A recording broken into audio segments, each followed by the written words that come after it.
வணக்கம் மாணவ செல்வங்களே. கடந்த 2 நாட்களாக தொடர்ச்சியாக நாம் கூட்டுறவு வரலாறும் கூட்டுறவு சட்டத்தின்படியும் சட்டத்தில் இருக்கக்கூடிய மிக முக்கியமான விஷயங்களை பற்றி பேசிக்கொண்டிருந்தோம். இன்று நாம் பாடம் 2 செல்கிறோம். பாடம் 2 தொடர்ச்சி. நேற்றைய கிளாஸில் நம்ம என்ன பார்த்தோன்னு கேட்டிங்கன்னா, how to register cooperative society, கூட்டுறவு சங்கத்தை எவ்வாறு ரெஜிஸ்டர் பண்ணுவது என்பதை பற்றி பார்த்தோம். அதோடு நின்றுவிட்டது. இன்று அதனுடைய தொடர்ச்சியாக நாம் பார்க்க போவது துணை விதிகளினுடைய திருத்தம். ஆக துணை விதிகளினுடைய திருத்தம் எவ்வாறு செய்ய வேண்டும், அது எந்த பிரிவின் கீழ் வருகிறது? பிரிவு 11 விதி 9. ஆக பிரிவு 11 விதி 9 கீழ் துணை விதிகளில் திருத்தம் செய்யலாம். துணை விதிகள்னா என்ன, அதில் எப்படி நம்ம திருத்தம் செய்யணும் அப்படிங்கிறத நீங்கள் தெரிஞ்சுக்கணும். ஏன்னு கேட்டிங்கன்னா, இது ஒரு ரொம்ப இம்பார்ட்டண்ட்டான டாபிக். ஸோ இதில் நம்ம பிடிஎஃப் ஃபார்மேட்டு வச்சுருக்கோம். அந்த பிடிஎஃப் ஃபார்மேட்டை நீங்கள் எதில் பார்க்கலான்னு கேட்டிங்கன்னா, நட்ராஜ் டிஎன்பிஎஸ்சி அகாடமி இன் ப்ளே ஸ்டோர், அதில் நீங்கள் பார்க்கலாம். பிடிஎஃப் ப்ளஸ் நம்மளுடைய மெட்டீரியல்ஸ் எல்லாமே நட்ராஜ் டிஎன்பிஎஸ்சி அகாடமி ஆப்பில் நீங்கள் போனீங்கன்னா உங்களுக்கு எல்லா டீட்டெயில்ஸும் கிடைக்கும். ஸோ நம்ம எங்கே போக போகிறோம்னு கேட்டிங்கன்னா, now we are going to talk about துணை விதி திருத்தம் பிரிவு 11 விதி 9. ஒரு சொசைட்டி ரெஜிஸ்டர் ஆனோடனே, ஒரு சங்கமானது பதிவு பண்ணணுன்னே அது பதிவு சான்று கொடுக்குறாங்க. பதிவு சான்று எந்த செக்ஷன் பார்த்தீங்கன்னா, செக்ஷன் நம்பர் 10. பதிவு சான்று 10 கொடுத்த பிறகு அதில் ஏதோ மாற்றங்கள் ஏற்படுது. அந்த மாற்றங்கள் என்ன? அந்த மாற்றங்கள் என்ன? சில சமயங்களில் துணை விதிகளில் மாற்றங்கள் ஏற்படலாம். அப்போது துணை விதினா என்ன? ஃபஸ்ட்டு துணை விதினா என்னன்னு உங்களுக்கு தெரியணும். துணை விதின்னு தெரிஞ்சதுனா தான் நீங்கள் என்ன பண்ண முடியும்னு கேட்டிங்கன்னா, அதை பற்றி முழுதுமாக புரிந்து கொள்ளலாம். எல்லா created by the local authority. ஒரு விதியோ அல்லது ஒரு சட்டத்தையோ விதியை உருவாக்குகிறார்கள்.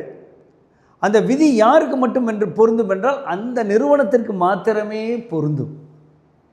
அப்போ ஒவ்வொரு நிறுவனமும் அந்த நிறுவனத்துக்கு ஏற்றவாறு சில விதிமுறைகளை கொண்டு வருகின்றது. அதைத்தான் நம்ம என்ன சொல்கிறோம்னு கேட்டிங்கன்னா, துணை விதிகள்னு சொல்கிறோம். அது எந்த பிரிவில், எந்த செக்ஷன்லன்னு பார்த்தீங்கன்னா, செக்ஷன் நம்பர் 11, ரூல் நம்பர் 9.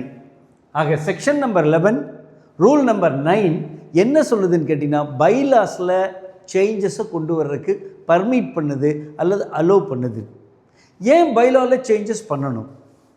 ஏன்னா ஒவ்வொரு சங்கமும் அதனுடைய ஆப்ரேஷனுக்கு ஏதுவாக, அதனுடைய தொழிலுக்கு ஏதுவாக சில பல விதிகளை அவர்களே வகுத்தாக வேண்டிய ஒரு சூழ்நிலை இருக்கின்றது. ஆக வகுக்கக்கூடிய விதிகளானது எல்லாருக்கும் பொருந்த, அந்தந்த நிறுவனங்களுக்கு மாத்திரமே பொருந்தும். அந்த கருத்தில் கொண்டு, அந்த எண்ணத்தை நினைவில் வைத்து கொண்டு நாம் என்ன கொடுக்குறோன்னு கேட்டிங்கன்னா, விதிகள் என்றால் எல்லாருக்கும் பொருந்தக்கூடிய விதிகளாக அல்ல, ஒவ்வொரு நிறுவனத்திற்கும் பொருந்தக்கூடிய விதிகளாக அவர்கள் வகுத்துக் கொள்கிறார்கள். அதை தான் நம்ம என்ன சொல்கிறோன்னு கேட்டிங்கன்னா, அமெண்ட்மெண்ட் ஆஃப் பைலாஸ்ன்னு சொல்கிறோம். இல்லது தமிழில் என்ன சொல்லலான்னு கேட்டிங்கன்னா, துணை விதிகள் திருத்தம்னு சொல்கிறோம். அப்போது நம்ம ஒரு சங்கத்தை எடுத்துக்கிட்டிங்கன்னா, அந்த சங்கம் தன்னுடைய துணை விதியில் ஏதோ ஒன்று மாற்றுது அல்லது ஏதோ ஒன்று புதுசாக சேர்க்குது. அப்படி இருக்கும் பொழுது அது எந்த சட்டப்பிரிவில் கருதப்படுகிறதுன்னு கேட்டிங்கன்னா, சட்டப்பிரிவு 11 அதை பற்றி நாம் பேசக்கூடிய விஷயமாக இருக்கிறது. அப்போது இதில் என்ன செய்யணும், எப்படி புதுசாக ஒன்றை சேர்ப்பது, எப்படி புதிதாக ஒரு விதியை சேர்ப்பது அப்படின்னு சொல்லும் பொழுது,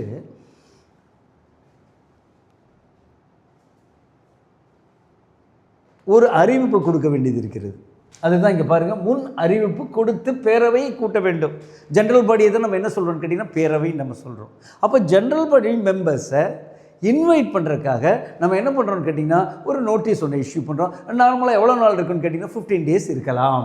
ஆக முன் அறிவிப்பு கொடுக்கின்றோம். முன் அறிவிப்பு கொடுத்தவுடன் அதற்காக அந்த மீட்டிங் நம்ம ரன் பண்ணுறோம். அந்த இதில் தேவைப்பட்டால் தேவைப்பட்டால் இந்த துணை விதி திருத்தத்திற்கு தேவைப்பட்டால் வாக்கெடுப்பும் நாம் நடத்தலாம். அடுத்தது பெரும்பான்மை. பெரும்பான்மை என்ன பண்ணுறாங்கன்னு கேட்டிங்கன்னா, நீங்கள் ஆட் பண்ணக்கூடிய துணை விதிக்கு சப்போர்ட் பண்ணிட்டாங்கன்னா உடனே அது தீர்மானம் நிறைவேற்றப்பட்டதாக நம்ம கருதுகிறோம். அப்போ எவ்வளோ நாளைக்குள்ளே இது ஃபார்ம் நம்பர், இதுதான் ரொம்ப முக்கியமான சப்ஜெக்ட் கண்ணுகளா. இந்த பாயிண்ட் தான் உங்களுக்கு எக்ஸாமினேஷனுக்கு கேட்பாங்க. ஃபார்ம் நம்பர் 9 என்ன சொல்லுதும்பாங்க. அப்போ இந்த ஃபார்ம் நம்பர் 9 என்ன சொல்லுதுன்னு கேட்டிங்கன்னா, பேரவை நடந்த தேதியிலிருந்து 2 மாதங்களுக்குள் படிவம் எண் 9. ஸோ ஃபார்ம் நம்பர் 9ல் அமெண்ட்மெண்ட் ஆஃப் பைலாஸ் என்ன கொண்டு வந்திருக்கீங்களோ அதை நீங்கள் ஃபில்அப் பண்ணுறீங்க. ஸோ ஃபார்ம் நம்பர் 9 மறந்துடாதீங்க. ஃபார்ம் நம்பர் 9ல் என்ன வருதுன்னு கேட்டிங்கன்னா, ஜென்ரல் பாடி மீட்டிங்கில் அப்ரூவலான தீர்மானத்தினுடைய டேட்டாவை நீங்கள் எங்கே கொண்டு வர்றீங்கன்னு கேட்டிங்கன்னா, ஃபார்ம் நம்பர் 9ல் நீங்கள் என்ன பண்ணுறீங்கன்னு கேட்டிங்கன்னா ப்ரெசென்ட் பண்ணுறீங்க. அதோட கூட என்ன செய்கிறீங்கன்னு கேட்டிங்கன்னா, டைரக்டர் தலைவர், சங்கத்தினுடைய தலைவரும் 2 டைரக்டரும் அதில் சைன் பண்ணுறாங்க. ஸோ ஃபார்ம் நம்பர் 9 என்ன சொல்லுது அப்படின்னு கேட்டிங்கன்னா, கம்ப்ளீட் இன்ஃபர்மேஷன். அந்த இன்ஃபர்மேஷனை உள்ளே லோட் பண்ணுறோம். லோட் பண்ணதுக்கப்புறம் பார்த்தோன்னா என்ன பண்ணுறோன்னு கேட்டிங்கன்னா, டைரக்டர் 2 டைரக்டர் சைன் பண்ணுறாங்க, அதுக்கு மேலே தலைவரும் சைன் பண்ணுறாங்க. இதுதான் நம்ம என்ன பண்ணுறோம்னு கேட்டிங்கன்னா, பதிவாளருக்கு நம்ம அனுப்புகிறோம். பதிவாளர்னால் உடனே ரெஜிஸ்ட்ராருக்கு போகாது, லோக்கலில் இருக்கக்கூடிய டெப்டி ரெஜிஸ்ட்ராருக்கு போகலாம். அப்போ பதிவாளருக்கு சென்று விட்டால் அவர் என்ன செய்கிறான்னு கேட்டிங்கன்னா, படிவம் 9ல் பெறப்பட்டவுடன் அங்கே என்ன பண்ணுறாங்கன்னு கேட்டிங்கன்னா, படிவம் 10ல் அதை என்ட்ரி பண்ணுறாங்க. படிவம் 9ல் அமெண்ட்மெண்ட் ஆஃப் பைலாஸ், படிவம் 10 ஆஃபீஸில் என்ட்ரி பண்ணுறாங்க. ஃபார்ம் நம்பர் 11ல் பதிவாளரால் ஒப்புதல் வழங்கப்படுகின்றது. அப்போ 9, 10, 11 இந்த 3 ஃபார்ம் எதோட கனெக்ட் ஆகுதுன்னு கேட்டிங்கன்னா, செக்ஷன் நம்பர் 11ஓடு கனெக்ட் ஆகுது. இதை நீங்கள் மறந்துடாதீங்க. இந்த இடத்துல கேள்வி கேட்கறதுக்கான வாய்ப்புகள் உண்டு. அதுக்கப்புறம்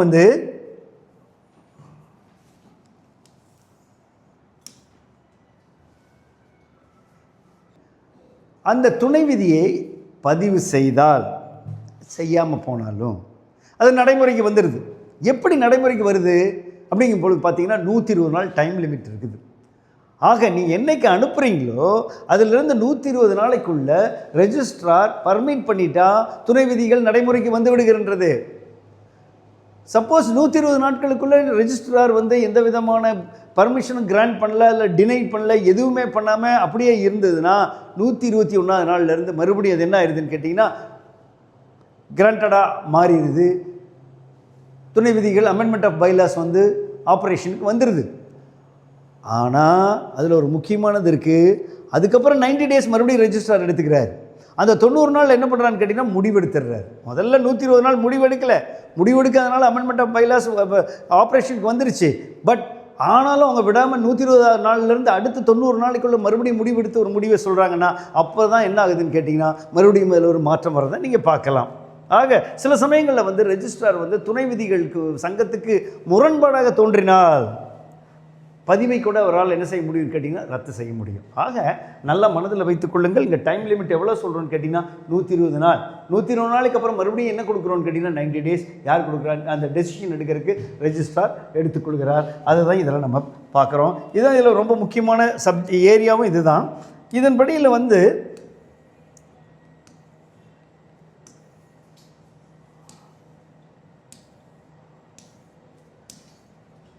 எந்த தேதியிலிருந்து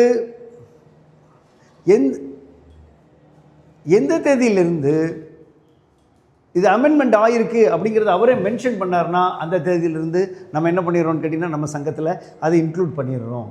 இல்லாட்டி துணை விதி திருத்தி பதிவு செய்யப்பட்ட தேதி எதுவோ அந்த தேதியிலிருந்து நடைமுறைப்படுத்தப்படும். ஆக 2 விதத்தில் இதை நடைமுறைப்படுத்துகிறோம். ஒன்று ரெஜிஸ்ட்ரார் சொன்ன தேதியில், அல்லது நம்ம என்னைக்கு அதை திருத்தினோமோ திருத்தின தேதியிலிருந்து நடைமுறைப்படுத்தப்படுகின்றது. இவ்வளோ தான் இதை பற்றி நீங்கள் தெரிந்து கொள்ள வேண்டியது. நம்ம நிறையா இருக்கின்றது. அது நம்மளுடைய சப்ஜெக்ட்டுக்கு பொருத்தம் அவ்வளவு தேவைப்படாது என்ற ஒரு காரணத்தினால் துணை விதிகள் பொறுத்தளவுக்கு செக்ஷன் நம்பர் 11 ரூல் நம்பர் 9 இதை புரிந்து கொள்ள வேண்டும் என்பதற்காக இது கொடுக்கப்பட்டிருக்கிறது. ஸ்டூடெண்ட்ஸ், இதில் ஒரு முக்கியமான ஒரு பாயிண்ட் இருக்குது. அந்த பாயிண்ட் என்னன்னு கேட்டிங்கன்னா, படிவம் நம்பர் 14. இப்போ ஃபார்மில் நம்ம 9 பார்த்தோம், 10 பார்த்தோம், 11 பார்த்தோம். இப்போ என்ன பார்க்குறோன்னு கேட்டிங்கன்னா, ஃபார்ம் நம்பர் 14. அப்போ இந்த 14 என்ன சொல்லுது? ஃபார்ம் நம்பர் 14 என்ட்ரி ஆனோன்னு அது எங்கே கொடுக்க போகிறோம்னு கேட்டிங்கன்னா, ஒரு 4 பேருக்கு நம்ம எழுத போகிறோம். 14 பதிவு செய்த சான்றிதழை பதிவாளர் கீழ்காணும் அலுவலருக்கு அனுப்ப வேண்டும். அப்போ யார் அந்த அலுவலர்கள்? யார் நம்மளோட தொடர்புடையவர்கள்? அப்போ ஃபார்ம் நம்பர் 14 ரெடியான உடனே அதனோட காப்பியோடு நம்ம எங்கே அட்டாச் பண்ணி அனுப்புகிறோம்னு கேட்டிங்கன்னா, ஒரு முக்கியமான ஆட்களுக்கு அனுப்புகிறோம், நபர்களுக்கு அனுப்புகிறோம், நிர்வாகத்துக்கு அனுப்புகிறோம், நிறுவனத்துக்கு அனுப்புகிறோம். அப்போ இந்த மாதிரி அனுப்பும்போது தான் என்ன ஆகுதுன்னு கேட்டிங்கன்னா, அமெண்ட்மெண்ட் ஆஃப் பைலாஸ் நம்ம கிரியேட் பண்ணியிருக்கோம், அதில் சேஞ்சஸ் பண்ணியிருக்கோம் அப்படிங்கிறத நம்ம தெரியப்படுத்துகிறோம். அதை தெரியப்படுத்தக்கூடிய ஆட்கள் யாராருன்னு கேட்டிங்கன்னா, நம்மளுடைய சங்கம். நம்ம எந்த சங்கமோ அந்த சங்கத்துக்கு 2 நகல்கள், 2 காப்பி. அது மட்டும் இல்லை, அப்புறம் பாருங்கள், நிதி உதவி எது? நார்மலாக நம்மளுக்கு யார் நிதி உதவுறா சொல்லுங்கள் பார்க்கலாம். உங்களுக்கு தெரியுமில்ல, அவங்க தான் சென்ட்ரல் கோஆபரேட்டிவ் பேங்க்கு. அப்போ சென்ட்ரல் லெவல் இன்ஸ்டிடியூஷனில் சென்ட்ரல் கோஆபரேட்டிவ் பேங்க் இருக்காங்க இல்லையா, அவங்களுக்கு நம்ம ஒரு காப்பி அனுப்புகிறோம். அதுக்கப்புறம் வந்து தலைமை சங்கம், நம்மளுடைய ஆர்கனைசேஷனில் இந்த யூனிட்டரி ஸ்ட்ரக்சரில் டாப் லெவலில் இருக்கக்கூடிய ஃபெடரல் ஸ்ட்ரக்சரில் நமக்கு டாப் லெவலில் இருக்கக்கூடியது. இப்போ ஹவுசிங்னா ஹவுசிங் ஃபெடரேஷன், மார்க்கெட்டிங்னா மார்க்கெட்டிங் ஃபெடரேஷன், இது மாதிரி ஹை லெவல் இன்ஸ்டியூஷனுக்கு நம்ம ஒன்று அனுப்புகிறோம். அதுக்கப்புறம் பாருங்கள், மாவட்ட கூட்டுறவு ஒன்றியம், டிஸ்ட்ரிக்ட் கோஆபரேட்டிவ் யூனியனுக்கு அனுப்புகிறோம்.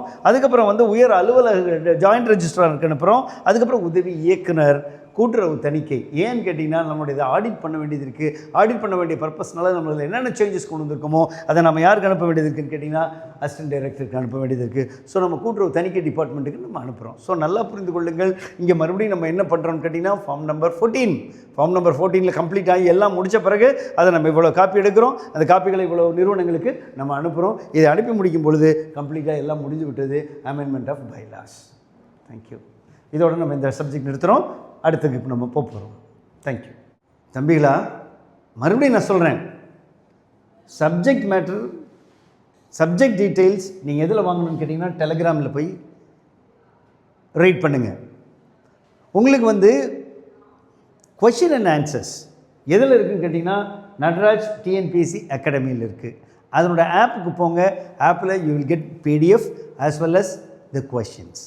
நீங்கள் சக்ஸஸ்ஃபுல்லாக வரணுங்கிறதுக்காக தான் இவ்வளோ நாங்கள் திரும்ப நான் உங்ககிட்ட சொல்கிறேன்.